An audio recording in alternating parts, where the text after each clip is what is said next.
Hello guys, welcome to my channel SBR রান্নাঘর। কেমন আছেন সবাই? আশা করছি ভালো আছেন, আমিও ভালো আছি। আজকে আমি আমার মায়ের রেসিপিতে খাসির মাংস রান্না করতে যাচ্ছি, আর সেই রেসিপিটি আজকে আপনাদের সঙ্গে শেয়ার করব।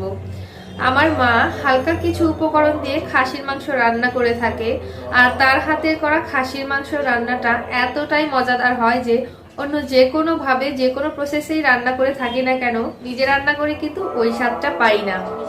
আসলে সবারই কিন্তু মায়ের হাতের রান্নার প্রতি বেশ একটা অন্যরকম অ্যাট্রাকশন থাকে। যে কেউ তার নিজের মায়ের হাতের রান্না খেতে অনেক বেশি ভালোবাসে। আর বিশেষ করে আমরা যারা মেয়েরা আছি, বড় হয়ে যাওয়ার পরে আমাদের বিয়ে হয়ে যায়, আমরা অন্য সংসারে গিয়ে নিজেরা আবার বড় রাঁধুনি তৈরি হয়ে যাই, কিন্তু মায়ের হাতের রান্নাটা কিন্তু আমরা সবসময় মিস করেই থাকি। নিজে যত যাই রান্না করি না কেন, সবসময় মনে হয় সেই মায়ের হাতের রান্নার স্বাদের কথা। তো যাই হোক, মায়ের হাতের রান্না খেতে ইচ্ছে করছে।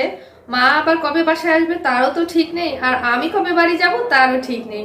ওই জন্য আজকে নিজেই আমি মা যে প্রসেসে খাসির মাংস রান্না করে খাওয়ায় আমাদের, সেই প্রসেসে রান্না করব। হালকা কিছু মশলা শিলপাটায় বেটে মা রান্না করে, খুবই খুবই মজার হয় খেতে। তো আজকে আমি সেম মা যেভাবে রান্না করে সেভাবেই রান্নাটা করব, আর মশলাগুলোও ঠিক একই ভাবে ব্যবহার করব, আর একই রকম মশলা ব্যবহার করব।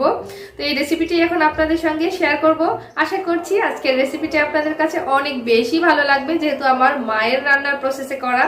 তো ভালো লাগলে প্লিজ লাইক, কমেন্ট, শেয়ার করবেন। আর হ্যাঁ, অবশ্যই আমার চ্যানেলটাকে সাবস্ক্রাইব করে পাশে থাকা বেল আইকনটি ক্লিক করে দেবেন। চলুন তবে মূল রান্নায় চলে যাওয়া যাক। সবার প্রথমে মশলা বাটার কাজটা সেরে নিচ্ছি। তো এখানে নিয়েছি আস্ত শুকনা মরিচ, আর নিয়েছি আদা রসুন। এগুলো এখন একসঙ্গে ভালো করে মিহি করে বেটে নিব। আর আমার মা বরাবরই শুকনা মরিচটা বেটেই কিন্তু মাংস রান্নায় ব্যবহার করে, গুঁড়া মরিচটা একটু কমই ব্যবহার করে। কারণ শুকনা মরিচ বেটে ব্যবহার করলে নাকি তরকারির টেস্টটা বেশি ভালো আসে। তো ওই জন্য আমিও আজকে একই রকমভাবে শিলপাটায় বেটে নিলাম শুকনা মরিচ, সেই সঙ্গে আদা রসুন। তো এই মশলাটা বাটা হয়ে গেলে এখন নিয়ে নিচ্ছি কিছু ভাজা জিরা। ভাজা জিরাটাও আমি এখন শিলপাটায় ভালো করে স্মুথ করে বেটে নিব। জিরা বাটাও হয়ে গেছে, এখন এটাও আমি ভালো করে শিলপাটা থেকে ধুয়ে তুলে নিচ্ছি।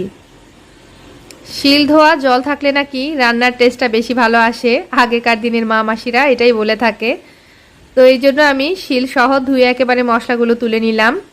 আর এখানে দেখতে পেলেন সামান্য একটু গরম মশলা, শুধুমাত্র এলাচ আর দারচিনি, আর কোনো লং বা অন্য কোনো কিছু কিন্তু নয়, শুধু এলাচ আর দারচিনি। এটাকে আমি ভালো করে শিলপাটায় বেটে নিলাম।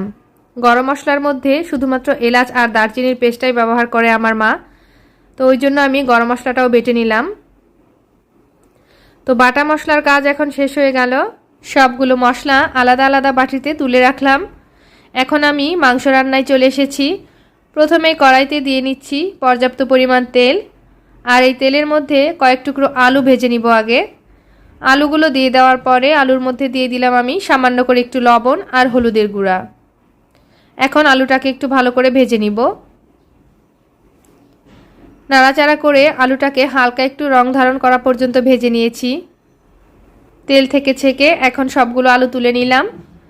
আর এই তেলের মধ্যে এখন প্রথমেই দিয়ে দিব বেশ কিছুটা পেঁয়াজ কুচি, আর এর মধ্যে দিয়ে দিচ্ছি এখন এলাচ আর দারচিনি। এলাচ দারচিনির সঙ্গে পেঁয়াজ কুচিটাকে একটু হালকা করে ভেজে নিলাম।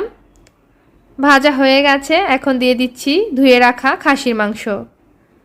মাংসটা দিয়ে এই ফোড়নের তেলের সঙ্গে ভালো করে একটু নাড়াচাড়া করে নিলাম। এখন দিয়ে দিচ্ছি সেই আদা রসুন আর শুকনা মরিচের পেস্টটা, সেই সঙ্গে বাটি ধুয়ে একটু জলও দিয়ে দিচ্ছি কষিয়ে নেওয়ার জন্য। আরও দিয়ে দিলাম স্বাদমতো লবণ আর হলদের গুঁড়া। আমি কিন্তু ধনিয়া গুঁড়া বা ধনিয়া বাটা কোনোটাই ব্যবহার করছি না, কারণ বলেছি প্রথমেই যে আমার মায়ের রেসিপিতে রান্নাটি করছি। মা কিন্তু মাংস রান্নায় সচরাচর ধনিয়া গুঁড়াটা ব্যবহার করে না, বা ধনিয়া বাটাও ব্যবহার করে না। তো মশলাটা দিয়ে নাড়াচাড়া করে এটাকে ঢাকা বন্ধ করে মোটামুটি 3 থেকে 4 মিনিট রেখে দিয়েছিলাম। এরপর ঢাকনা খুলে আর একটু নাড়াচাড়া করে আরও একবার ঢাকনা বন্ধ করে একেবারে তেলটা সেপারেট হয়ে যাওয়া পর্যন্ত কষিয়ে নিয়েছি। মাংসটা খুব ভালো করে কষানো হয়ে গেছে, দেখতেই পাচ্ছেন একদম তেল ছেড়ে দিয়েছে। এখন দিয়ে দিব একেবারে ফুটন্ত গরম জল। ঝোলের জন্য অবশ্যই করে ফুটন্ত গরম জলটাই ব্যবহার করবেন এই প্রসেসে খাসির মাংস রান্না করলে। তো গরম জল দিয়ে দেওয়ার সঙ্গে সঙ্গে কিন্তু ঝোলটা আপনা আপনি ফুটে ওঠে, এটা কিন্তু আর আলাদা করে ফুটিয়ে নেওয়ার কোনো দরকার নেই। তো ঝোলটা ভালো করে এখন নাড়াচাড়া করে ঢাকা বন্ধ করে আমি মোটামুটি 20 মিনিট মতন রান্না করে নিয়েছি। মিডিয়াম আঁচে 20 মিনিট রান্না করে নেওয়ার পরে এখন দিয়ে দিচ্ছি ভেজে রাখা আলু। আলু দেওয়ার পরে এখন দিয়ে দিব এর মধ্যে সেই ভেজে রাখা জিরা বাটা দিয়ে দিয়েছি। এখন একটু নাড়াচাড়া করে মিশিয়ে নিব। ঝোলের সঙ্গে জিরা বাটাটা নেড়েচেড়ে মিশিয়ে নিলাম। এখন চুলার আঁচটাকে মিডিয়াম লোতে করে আরও মোটামুটি প্রায় 25 থেকে 30 মিনিট আমি সেদ্ধ করে নিয়েছি। অল্প পরিমাণ খাসির মাংস রান্না করতে কিন্তু সেদ্ধ হতে একটু বেশি সময় নেয়। তো একেবারে সফট হয়ে যাওয়া পর্যন্ত আমি সেদ্ধ করে নিয়েছি। এ পর্যায়ে কিন্তু খাসির মাংসের ঝোলটাও অনেকটাই গাঢ় হয়ে গেছে আর মাংসটাও কতটা সফট হয়েছে দেখুন। এখন চুলার আঁচটা আমি লোতে করে রেখেছি। আর এ পর্যায়ে দিয়ে দিব কিছু কাঁচামরিচের ফালি, আর দিয়ে দিচ্ছি সামান্য করে একটু ঘি আর সেই গরম মশলা বাটা।